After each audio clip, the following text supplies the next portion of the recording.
Hey, friends of the wine club. It's Drew, me. I'm here. I wanted to tell you about a few wines that I've been slow on the draw getting information out about. But this month, I've got a few wines to catch up on. So the first of this small video series that I'll be doing is our Mourvèdre month. So, we have our new house wines. They're fantastic. They're made by Entity of Delight. We bought out the remaining wines that were in barrel and tank from the winery. So this was all in stainless, sitting, waiting for us. It's from Kærskov Vineyard in Los Olivos district, up just like Fox and Canyon Road kind of area north of Los Olivos. I love these labels. My sister did them. The rule of the house, everyone love everyone. But yeah, I'm super proud of these wines. We've got a ton of them, although the Mourvèdre is the one we have the least of. We also did Terre. This is from a killer winery by Domaine de Terrebrune, so House of the Red or the Brown Earth. I'm gonna do a little tasting quickly of both of them, just tell you about them. I've got them a little bit extra chilled here, but the wines are super expressive and definitely appreciate a little bit of a chill, just not maybe out of like the freaking freezer.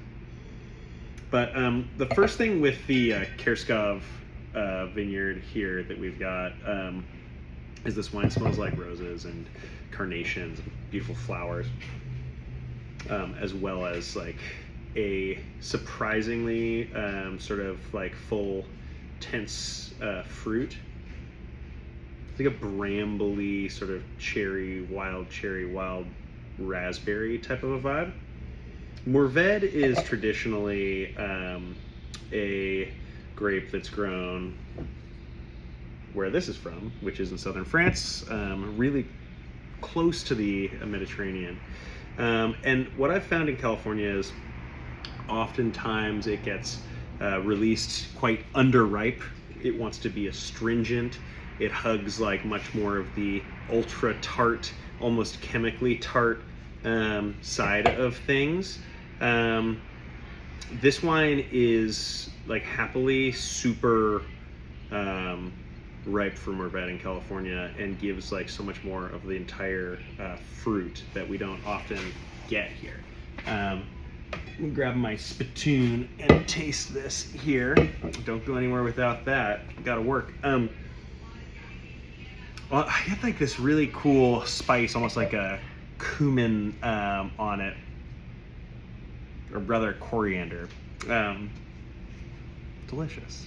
So check this out.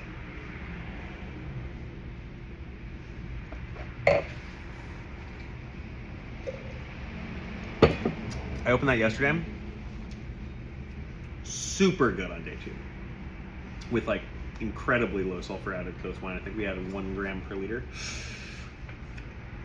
Really, really good. So the idea here that I get is a lot of what we're gonna get in the other wine. The body is sporty and fun and like not super heavy, but it comes immediately with this like full tannin on the texture or palate on the tongue that gives you nice grip, and it wants food, and it makes you gleek because there's great acidity. Flavors wise, I get like tense raspberry, white brambly red cherries. I get this like wonderful, you're gonna see like more like a leathery kind of like, I don't know, barn, but in a really romantic way with the Provençal one. But with this wine, I get something that like really is akin to like the countryside, kind of like this romantic cowboy type of thing. I think of Mourvèdre as cowboy grapes because it always carries this sort of like saddle leather, I don't know, like bush herbs, chaparral, coastal cowboy type of a vibe. So many times it can carry like this sort of like, I like to say good ass, but like really like wines that sort of like remind you of intimate memories, like in a weird way. Probably saying too much, but like is good. Like it's like Mourvèdre, often good Mourvèdre smells like somebody that you love. It's pheromonic. And it's like, it could be their cologne or their perfume too. It's just got these wonderful, subtle, herbal, dried floral, almost like potpourri, but like layered with enough fruit to make it not feel weird and perfumey. Crosby from Entity of Delight is really a master winemaker, and somebody that like when he asked me if we'd like to check out the wines that he had in tank and help him close down the winery, it was like an obvious choice for us. So with this set, we did all the labels ourselves. We got all the glass. We made custom corks for it, which are over here. Look at those special things. I'm so proud of these. I'm so proud of that wine too. All organically grown, super high quality producer of grapes in Santa Barbara County, and I'm sad to see Entity of Delight close, but I'm so glad we could help finish them out. Wine number 2 here in our Mourvèdre Adventure Month. This is Terre d'Ombre, so Shadow Earth, or Earth of Shadows, or Land of Shadows. Call it Shadowlands. That sounds better.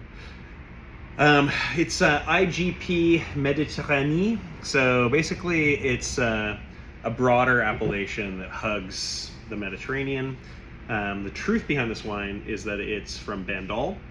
It's all the younger grapes from Terrebrune.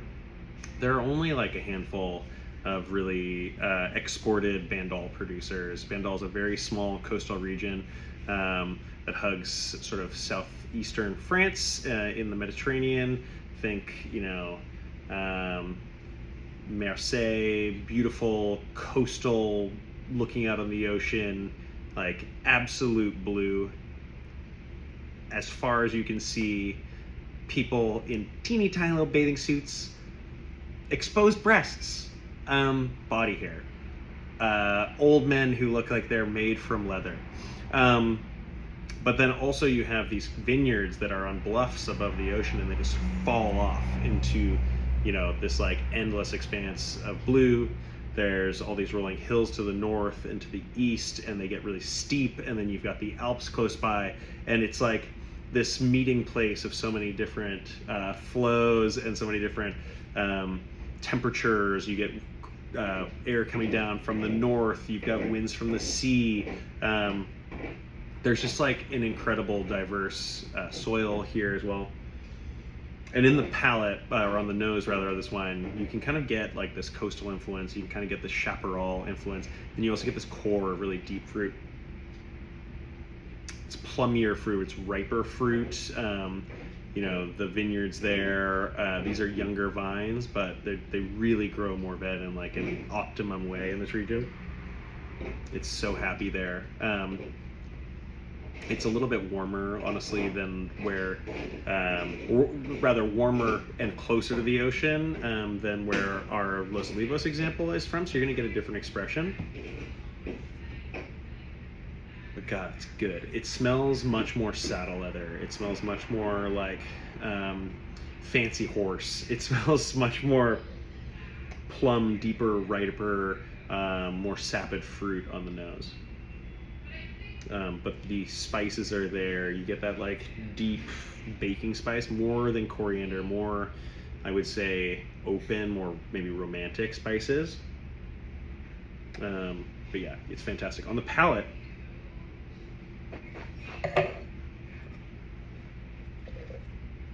identical weight, a little bit more texture, tannins get up into the sides of your palate, not so much on your gums, but like a little bit. It's tobacco-y. Mourvèdre is like this like wonderland of secondary and tertiary flavors. There's like a little, you know, like it's like you get the pit of the cherry, you get the whole cherry, you get this plum, you get the pit of the plum, and you just get this like wonderful, almost chalky tannin that goes across, and it just makes for like, I can just imagine eating like wonderful oily bread and butter and like lots and lots of meats and cheeses, and smoking a cigarette afterwards, and like it's got intensity, but it's not heavy at all. It's all the structure that's the kind of intense part, but the wine on the palate is like medium body. It's not like milky and thick. It's really energetic and lovely to drink. Terrebrune is all least organic farming, largely biodynamic. This wine's all naturally fermented. It's imported by Kermit Lynch Imports, which is always somebody to look for in terms of great production. I'm super proud about the relationship of Mourvèdre that we're able to showcase this month, because Kærskov Vineyard, really for my money, is like one of the greatest Mourvèdre vineyards in California. There aren't that many great Mourvèdre vineyards in California that I've tasted, and I do think that this one is just about as good as anywhere. So I'm so happy to be able to showcase these side by side, and I hope you like them too. And we're gonna run out fast of both, so if you like them, come on by and we'll hook you up.